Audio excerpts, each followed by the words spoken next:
I never thought a dinner reservation could make me question my place in the family, but I guess there's a first for everything. My name's Lucas, I'm 26, and I've always had this quiet, background role in my family. Not the favorite, not the rebel, not the golden child, just Lucas. I show up on time, smile when I'm supposed to, send the birthday texts, and try not to make waves.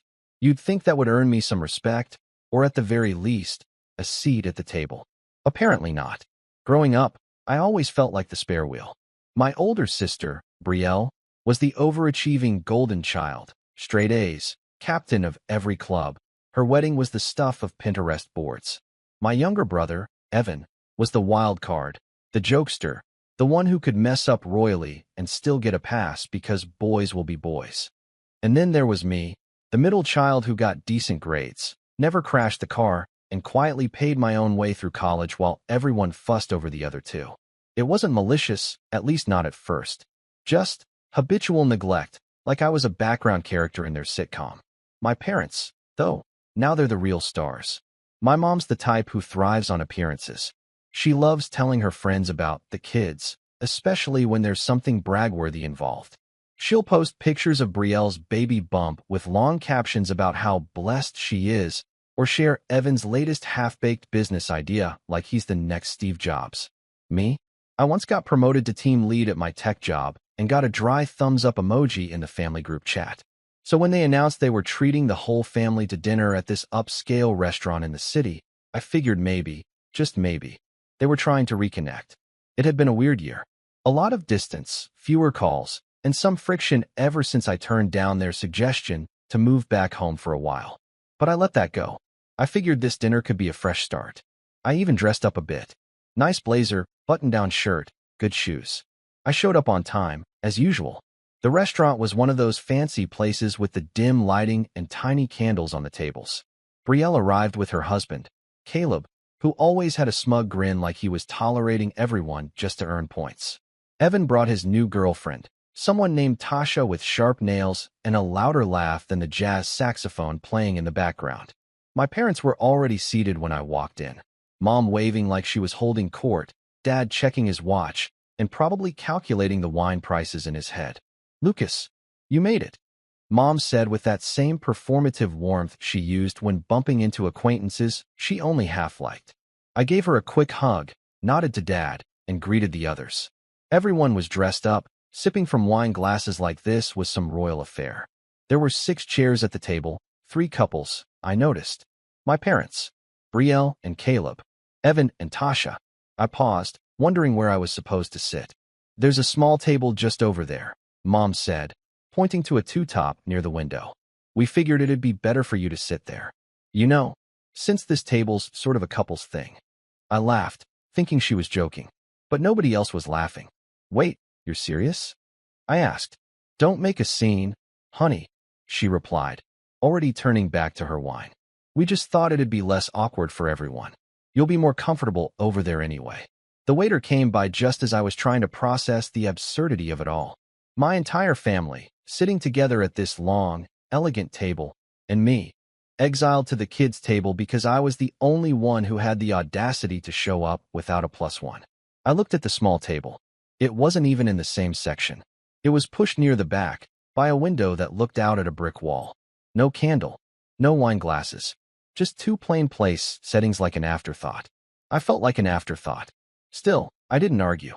I didn't roll my eyes or say anything snarky. I just nodded once and quietly made my way over to the table. The waiter followed me, pulling out the chair. I could feel the heat creeping up my neck. Not from anger yet, more like embarrassment. The kind that sticks to your skin like sweat. From my seat, I could still see them laughing. Mom was showing baby photos to the waiter, Brielle was toasting with her husband, and Dad was already deep in conversation with Evan about some new investment he was helping him with. They didn't even glance my way. That's when it hit me. This wasn't about seating. It was a metaphor for my entire relationship with them. Always nearby, but never included. Always convenient, never central. The odd one out. Not because I'd done something wrong, but because I didn't fit the image they wanted to project. I wasn't married, I didn't bring grandkids, and I didn't need anything from them. And in this family, usefulness was currency. I took a deep breath, opened the menu, and told the waiter I'd be paying separately. He gave me a sympathetic smile. Maybe he'd seen this kind of thing before. Maybe not. Either way, I wasn't about to let them lump my tab in with theirs. I'd order what I wanted, enjoy the meal, and leave. At least that was the plan. But then the bill came, and something on it made me pause. I glanced at the waiter, then back at the sleek black folder in my hands. The numbers didn't match. There were additional items, expensive ones. Wine bottles I hadn't ordered. Appetizers for the table. A ridiculous seafood platter. Confused, I asked the waiter to clarify. "Oh," he said, leaning down slightly. "The main table mentioned you'd be covering the bill. They said to just add everything to your tab. That's what your mother told us when you first arrived." For a second, I just sat there, staring. I could still see them across the room, all smiles, all laughter, clinking glasses and basking in their own little fantasy. I didn't feel embarrassed anymore. I felt cold, and I realized, if they wanted to treat me like the outsider, the third wheel, the forgotten son, fine. But they were about to learn exactly what that meant. And this time, I wouldn't be the one paying the price. I didn't move at first. I just sat there, holding the check like it was a dead bird someone had dropped in my lap. The waiter stood there awkwardly, probably waiting for a response, but my brain was frozen, stuck in this weird limbo between disbelief and a strange, creeping numbness. "I'm sorry," I finally said, trying to keep my voice steady. "They said what?" He glanced back toward the main table, where the whole family was deep in some loud debate about whether the lobster bisque was better than the scallops. "Your mother said you'd be covering tonight's dinner," he repeated gently, "for the whole family. That's what she told the front desk when you called in the reservation. She confirmed it again when they were seated. Except I hadn't called in the reservation. I hadn't even known where we were eating until this morning when Brielle texted the name of the restaurant. I was at work, took one look at the place, shook my head at the menu prices, and figured, hey, must be a special occasion if they're choosing somewhere like this. And now it made sense. It wasn't generosity. It was theater. It was another production, another perfectly curated evening where appearances came first and the rest of us were just props on stage. Except this time, I wasn't even allowed on stage. I'd been shoved into the audience and handed the bill. I looked back down. Over $870. And that didn't include tip. I was still staring at the total when the waiter cleared his throat softly. "Would you like me to run the card on file, sir?" Card on file. My stomach turned. I only had one card linked to my name. My family did have it. Or, rather, my mom did. Years ago, I let her use it temporarily when she was helping me handle some tuition payments. I never thought to remove it. It was a joint account at the time, and I'd eventually split off and opened a new one when I got a better job, but the old card remained active, mostly untouched. I'd always meant to cancel it, just never got around to it. And now here it was, being used against me. I gave a tight smile, took the check, and told the waiter I'd be handling it myself. He nodded and walked off, and I immediately pulled out my phone, logged into my account, and saw the pending charge, already authorized. They hadn't just assumed I'd pay. They planned it. They set me up. That cold feeling returned, but this time it wasn't shock. It was clarity. I stood up, trying to steady my breathing, and walked slowly toward the main table. No one noticed me at first. My mom was fussing over Tasha's earrings. Evan was halfway through some long-winded story about an argument he got into at work. One of those, I totally own my boss, type rants he always exaggerated. Brielle was scrolling on her phone, only half listening to Caleb drone on about house renovations. I stopped beside my father, who looked up briefly, eyebrows raised. "Lucas, you good?" he asked, as if I were the one being weird. I didn't speak right away, just looked at my mom. She finally glanced over and gave me this bright, artificial smile. "Everything okay, sweetie?" "You told them I was covering dinner," I said flatly. Her smile didn't fade. "Well, yes. You said you got that new promotion at work, didn't you? We figured it was a nice gesture. Family supporting family. You know, giving back. Don't make a scene. Giving back. Like I owed them something. Like they hadn't spent years overlooking me, dismissing me, and now decided I should be grateful to foot the bill for a dinner I wasn't even allowed to sit at." I didn't yell. I didn't throw the check in anyone's face. I just turned and walked away, straight past the hostess, out the front door, onto the street. I stood there on the sidewalk for a few seconds, letting the cool night air hit me like a slap. And then I did three things. First, I called my bank, told them the card was being used without authorization. The fraud team put it on hold immediately and flagged the restaurant charge as suspicious. They assured me the funds would be reversed pending investigation. Second, I logged into the card's online portal and canceled the entire thing. Permanently. No more shared access. No more old connections. Third, I called a rideshare, got into the car, and didn't look back. I was halfway home when my phone lit up. Missed call, Mom. Missed call, Dad. Text from Evan. Dude, what? You just left. Text from Brielle. That was super immature. You embarrassed Mom in front of everyone. Text from Mom. We need to talk. The waiter says your card was declined. Please fix this before we have to involve the manager. I didn't reply. Instead, I sent one message. Just one. If only couples sit with adults, I guess I'm not one. So you shouldn't expect me to pay like one. No response. Not for 20 minutes. And then all hell broke loose. The group chat lit up like a Christmas tree. Dad, Lucas, this isn't funny. We're sitting here trying to figure this out. Come back and settle this like a man. Mom, you are humiliating us. What kind of son behaves like this? Brielle, you're acting like a child. Grow up. It's just dinner. Evan, yo, this is not cool. They had to call the manager. That last one almost made me laugh. Like I had ruined their big evening. Their perfect, carefully crafted dinner where I was nothing more than an extra. But then I got the message that broke me. It wasn't in the group chat. It came privately. From my mom. I don't know what's gotten into you lately, but this behavior is exactly why we don't include you more. You always make things about yourself. That's when I snapped. Because for so long, I'd swallowed it. Every ignored accomplishment, every brushed off text, every holiday where I was stuck on airport duty while the others took group photos by the fireplace. I'd endured the guilt trips, the backhanded compliments, the patronizing concern about my single lifestyle. I told myself it was family, that they meant well, that maybe I just wasn't trying hard enough to connect. But this message, this little slice of weaponized guilt, it was the final straw. I didn't reply. Instead, I scrolled through years of messages and saw the pattern. The time they forgot my birthday, but remembered Evan's with a week-long beach trip. The time I got promoted and they changed the subject to Brielle's new couch. The time I said I couldn't lend money because I was saving for a house and they called me selfish. The pattern wasn't subtle. I just hadn't wanted to see it. But now I did. And once you see it, you can't unsee it. The car pulled up outside my apartment. I got out, paid, walked inside, and just stood in my kitchen. Still dressed from dinner, blazer wrinkled, tie half loosened. And I realized something. They didn't treat me like family. They treated me like a service. The reliable one. The quiet one. The one who shows up, shuts up, and pays up. But that guy was gone now. And the next time they tried to call him, they'd get someone very, very different. I didn't sleep that night. It wasn't because I was overwhelmed or filled with rage. I wasn't even anxious anymore. I was hollow, like someone had scooped everything out of me and left the shell behind, standing in the kitchen at 2 a.m. with the fridge door open, staring blankly at an unopened bottle of orange juice like it held the answers. After the messages stopped coming in, after the shouting over text turned into stone-cold silence, I just stood there in the quiet. No tears. No pacing. Just stillness.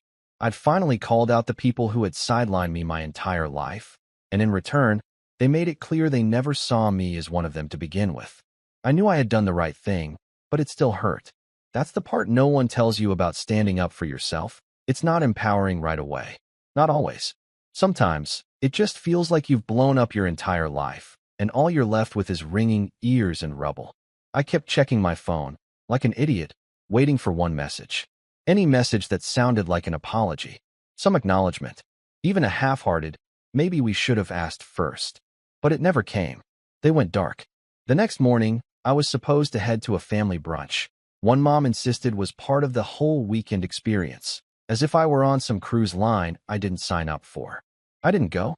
I didn't even text. Instead, I walked. I left my phone on the nightstand and took a long, quiet stroll through the city. The sun was out, but it was cold. Wind slicing between buildings, people rushing with coffees and scarves and headphones. I just blended in. I needed to feel anonymous, like I wasn't the disappointment, the problem, the one who ruined dinner. That night, I turned off my location sharing. I left the family group chat. No dramatic exit, just gone. Silence. For the next week, I didn't hear a word from any of them. Not one. Not even a stray meme from Evan or a guilt-laced paragraph from Mom.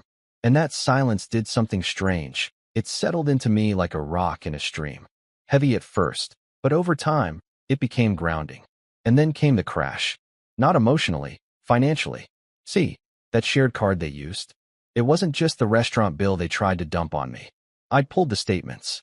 There were months of accidental charges linked to that account. Uber rides, subscription services, spa payments, a $700 charge to a boutique furniture store that I sure never set foot in. And I hadn't been checking the statements because, like a fool, I assumed if I wasn't using the card, nothing would happen. I called the bank again. They were sympathetic, but because the card had technically still been active and previously shared, the disputes were shaky. I filed claims anyway, but there was no guarantee. I was staring down over $3,200 in losses. And that's when the reality sank in. I'd been their invisible wallet for months. They didn't just expect me to pay for one dinner. They were depending on me to cover things they didn't even tell me about. The betrayal landed like a punch to the ribs. But something shifted in me. It was like the fog finally cleared, and I saw the truth, not just about them, but about myself. I had spent years bending over backwards to be the easy child, the agreeable one, the one who didn't make a fuss, who didn't demand attention, who just showed up and handled things. And they had taken that version of me and milked it until I didn't recognize myself anymore. I wasn't angry anymore. I was done. And being done, that's where the real change began. I started small. I pulled out a notebook and made a list. Not a list of goals or revenge fantasies, but a realistic checklist of everything I'd been putting off in service of others. Cancel shared accounts. Change passwords. Update direct deposit to new bank. Remove emergency contacts. Talk to HR about removing family from health benefits. Make therapy appointment. Each checkmark felt like reclaiming a piece of myself. I started meal prepping instead of eating whatever was quick. I worked out 3 times that week, not for looks or revenge or some "I'll show them" montage, just because I needed to feel in control of my own body again. I cleaned my apartment, deep cleaned, got rid of old stuff I was holding onto out of guilt. Family hand-me-downs, gifted furniture, clothes I never liked. I donated it all or tossed it. My place started to feel like mine for the first time. Work became easier, too. I wasn't distracted anymore, constantly looking at my phone, trying to decode passive-aggressive texts. I got more done in a week than I had in months. My boss noticed. Even offered me a stretch project, something with visibility, the kind of task they only give to people they're testing for the next step up. The best part? I started saying no.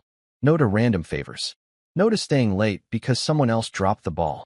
No to being the catch-all guy who always smiled and picked up slack. I wasn't rude about it. I was just firm.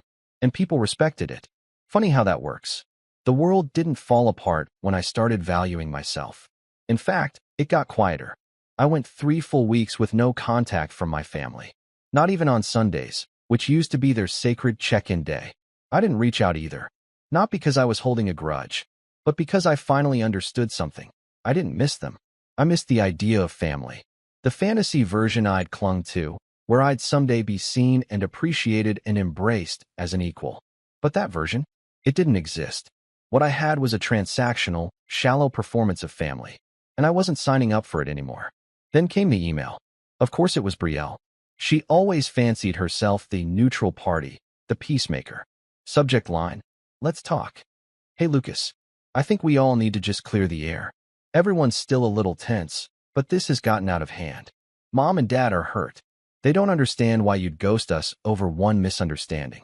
I'm not saying you didn't have a point, but couldn't you have just talked to them? You always overreact to things like this. We're having a small gathering next weekend.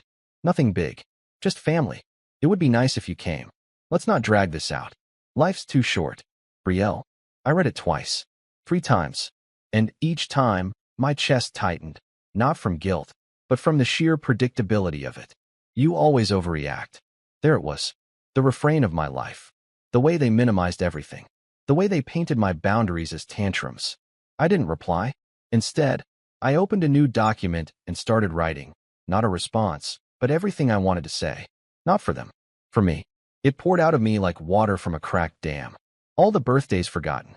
The broken promises. The years of being told I was so independent whenever I needed something and they didn't feel like giving it.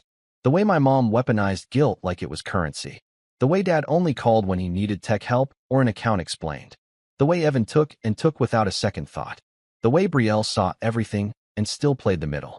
By the end, I had 12 pages. And I realized I didn't want to send it.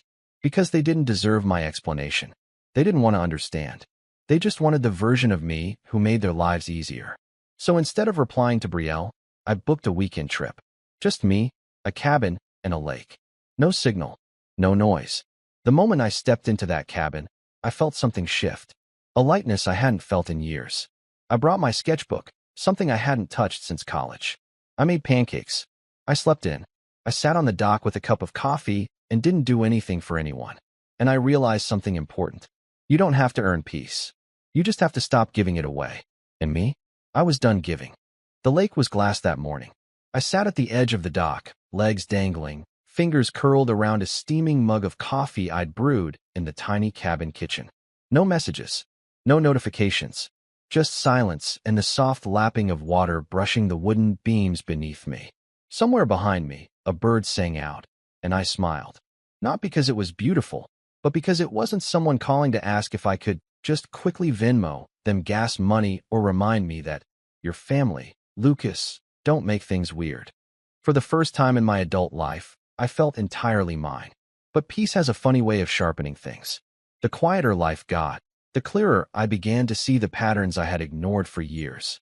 The manipulation, the emotional bait and switch, the way they dressed up control as love. I had always assumed I was being selfish for wanting space. But in that solitude, I realized I hadn't been selfish. I'd been starving. And now that I had found peace, I wasn't just going to protect it. I was going to weaponize it. See, the old version of me, passive, quiet, conflict-averse, he would have let it go. Moved on. Taken the high road. Told himself that cutting contact was enough. But this wasn't just about boundaries anymore. They hadn't accidentally used my card. They hadn't innocently excluded me from their curated little dinner party. They'd set me up, lied to a restaurant, built an entire illusion of generosity on my dime. And they were mad at me for disrupting it. That wasn't a misunderstanding. That was a heist. And if they were going to treat me like a resource, like a walking wallet they could bleed dry whenever their performance needed a budget, then I'd show them what happens when the wallet gets a spine. I started small. Back in the city, the first thing I did was finally take a scalpel to my digital footprint. I combed through every account I had. Banks, credit cards, subscription services, streaming logins, rideshare apps. Anything with shared access? Gone. Passwords changed. Permissions revoked. Names scrubbed. The funny part was how many accounts still had their emails listed under recovery contact. I hadn't even realized. All those little, oh, just use mine, it's easier moments had created a web I was trapped in. I deleted every thread of it. Then I went to work. Literally and figuratively. At the office, I threw myself into that stretch project my boss had floated. It was tough. Lots of late nights, technical hurdles, a steep learning curve. But it was the kind of work that mattered. The kind that got noticed. I stayed quiet about my family situation. When people asked how my weekend was, I just smiled and said, peaceful. That was the truth. But at night, I planned. It started with a spreadsheet. Names, dates, transactions. I traced every suspicious charge on that old card. Matched them to receipts. Screenshots. Geotags from their social media posts. A manicure appointment here. A dinner tagged hashtag date night there. They'd been reckless. Entitled people usually are. Then I remembered something from years ago. When I was 19, my mom had asked me to help her organize the family finances. She'd gotten overwhelmed with paperwork. I built her a shared Google Drive folder. Taught her how to scan and upload bank statements, receipts, warranties, everything. She never deleted it. Just got lazy. Kept uploading. Out of curiosity, I logged in. And there it was. Every document. Still meticulously sorted. Insurance forms. Mortgage paperwork. Tax returns. And, bingo, copies of my credit card statements. Even after I'd split the account. They hadn't just used my card. They'd been tracking it. I downloaded everything. Stored it on an encrypted drive. Labeled every file. Color-coded every abuse. This wasn't just a family squabble anymore. This was financial exploitation. And I was done playing polite. But I didn't want revenge that burned bridges. I wanted one that revealed them. That exposed the imbalance for what it was. not just to me, but to anyone they tried to manipulate in the future. I wasn't going to scream at them. I was going to force them to look in the mirror. And so, I started setting the stage. First, I reached out to my Uncle Martin, Mom's brother, kind of the black sheep of the family, gruff, divorced twice, chain-smoked cigars and never made it past middle management, but he was sharp, and he hated phonies, especially Mom's carefully curated happy family act. I called him under the pretense of catching up. We talked for an hour, about work, life, the time he got food poisoning at Evan's graduation party and still hasn't forgiven them for it. He laughed when I brought it up. Then I casually asked, "Hey, Uncle M, you ever feel like our family only calls when they need something?" Dead silence. Then a dry chuckle. "Lucas, that's the only time they call." So I told him, not everything, just enough. The card, the dinner, the fact that they told the restaurant I'd pay for everything without asking me, then tried to guilt me when I refused. There was a long pause. Then he said, "You want help making sure they remember it?" And just like that, I had my first ally. Uncle Martin didn't have a lot of influence, but he had ears. He was still looped into all the cousin group chats, the second-tier family updates, the ones where Mom's perfect family image circulated. He offered to do one thing, start talking.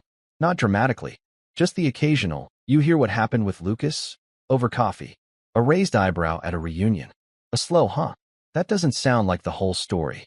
I didn't ask for lies. I just asked for the truth to breathe. Then came step 2, setting the bait. A few days later, I posted a photo on social media. Me, on a rooftop, dressed sharp, skyline behind me, holding a drink. Caption, "Some doors only open once you shut the wrong ones." I never post. So of course, it got their attention. Within hours, Evan viewed it. Then Brielle. Then Mom. The next day, a message. From Dad. "Hey kiddo. Hope you're doing okay. Your mother's a little worried. Can we talk sometime soon?" Not his worry. Hers. And sometime soon. Not even a specific effort. Old me would have replied instantly, eager to smooth it over. To be the peacemaker, even when I was the one hurt. New me waited 4 days. Then replied, "I'm open to talking. But only if it's actually a conversation, not just you guys defending yourselves." Another message followed. This time from Brielle. "I think everyone would feel better if we just aired everything out in person. You know how things can be misinterpreted over text. Let's just talk." I agreed. But I picked the place. Neutral ground. Public. No audience they could rally. I booked a table at a quiet tea shop near my office. A place where people talk, not perform. Then I printed everything. Not to confront them, not yet, but to see how they reacted when the power dynamic shifted. The card statements. The screenshots. The email thread where Mom confirmed I'd pay the restaurant. The bank letter confirming their use of the card after I'd separated accounts. I slid everything into a black folder. This wasn't a tantrum. This was documentation. I rehearsed what I'd say, not a script, just anchors. I'm not angry. I'm disappointed. And I see things clearly now. This isn't about money. It's about how you see me. You've used love like a favor I have to earn. I'm not here to be part of the family you pretend to have. I'm here to tell you who I really am. I wasn't looking for an apology. I was looking for a reaction. Because people show their truest selves when they lose control. And I had taken theirs away. They showed up 15 minutes late. I was already on my second cup of oolong tea when my parents and Brielle walked into the cafe. Dad in a too-tight blazer he probably hadn't worn since Evan's engagement party. Mom with her concerned matriarch face on, creased brow, pursed lips, like she was about to deliver tragic news at a PDA meeting. And Brielle, arms crossed, phone in hand, like this was an inconvenience she was gracing me with. I didn't stand up. I didn't smile. I just nodded toward the empty seats. Mom sat first. "Lucas, honey. I'd prefer if we skipped the honey," I said calmly. "Let's talk like adults. Equal footing." That threw her off. She glanced at Dad. He said nothing, just sat back in his chair and exhaled heavily, like this whole thing was a burden to him. Brielle rolled her eyes so hard I could hear it. "I don't want to fight," I continued. "I just want to set the record straight, and then I'll decide what comes next." I pulled out the black folder and placed it on the table like a chessboard. Brielle raised an eyebrow. "Seriously?" Mom blinked. "What's that?" "Documentation," I said. "Everything from the card charges you made after I removed myself from that account. Screenshots of the messages you sent the restaurant claiming I'd cover the bill. Bank correspondence. Logs. Receipts. Dad leaned forward, suddenly alert. You're accusing us of what fraud? I'm not accusing anyone, I said. I'm confirming what happened. You used me. Repeatedly. Without asking. And when I refused to play along, you turned it into a Lucas has always been dramatic narrative. Mom's lips tightened. Lucas, I don't think you understand the full context. I held up a hand. You mean the context where I was good enough to pay, but not good enough to sit with you? She flushed. Dad muttered something under his breath. I'm not here to argue, I said. I'm here to explain what happens next. I pulled out 3 letters, one for each of them, and slid them across the table. Brielle picked hers up and started reading. What is this? She asked. Her voice had lost its edge. It's a bill, I said. Itemized. For every unauthorized charge made using my card. With due dates. You're serious? Dad asked, voice rising. Dead serious, I replied. I've already submitted the documentation to my lawyer. If I don't receive reimbursement, we'll pursue it through small claims court. Brielle scoffed. This is petty. No, I said quietly. What was petty was lying to a restaurant to make me look generous in front of your friends. What was petty was assuming I wouldn't notice thousands of dollars missing. What was petty was telling the waiter I'd already agreed to cover it, when I didn't even know the reservation existed until the morning of. Dad's face was turning red now. You want to sue your own family over a couple of dinners and some bills. It's not about the money, I said. It's about respect, and boundaries, and consequences. I let that hang in the air. Then I delivered the real blow. I've also compiled everything into a report I'll be submitting to the family's accountant, I said. Because I know you've been using my name on certain shared assets, like the condo utilities, the internet at Brielle's place, the auto insurance under my old policy. Mom's eyes widened. Brielle sat up straighter. You wouldn't. I would, I said. And I did. And Uncle Martin's already seen a copy. Dad nearly choked. You brought Martin into this. He asked me if I needed support. I said simply. So I gave him the facts. And he's choosing to believe them. Silence fell over the table. I waited. Then I leaned back in my chair. You have 2 weeks to pay me back. Quietly. No drama. No smear campaigns. No guilt-tripping texts. If I get even one family means forgiveness email, the court filings go public. Mom looked like she'd been slapped. Brielle's hands were shaking. You're blowing this up over nothing. You don't get to decide what nothing means to me anymore, I said. That's the problem. And then I stood up. Slowly. Deliberately. I'll let you finish your tea, I said, turning toward the door. But just know, this wasn't revenge. I looked over my shoulder. This was accountability. The fallout came fast. 3 days later, the full repayment landed in my account. Every penny. No note. No apology. Just the money. I half expected some final message. A dramatic call. A tearful voicemail. But instead, the family went quiet. Not like before, when the silence was loaded with guilt and tension. This was different. This was a void.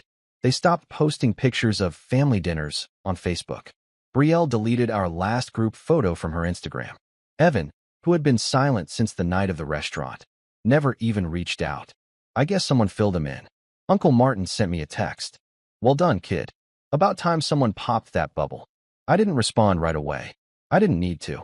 Because for the first time in my life, I wasn't chasing their approval. I wasn't cleaning up their messes. I wasn't apologizing for holding up a mirror to people who couldn't handle their own reflections. I was just me, Lucas. Whole. Unapologetic. Free. And the next time someone tries to use love like a leash, I'll be the one holding the scissors.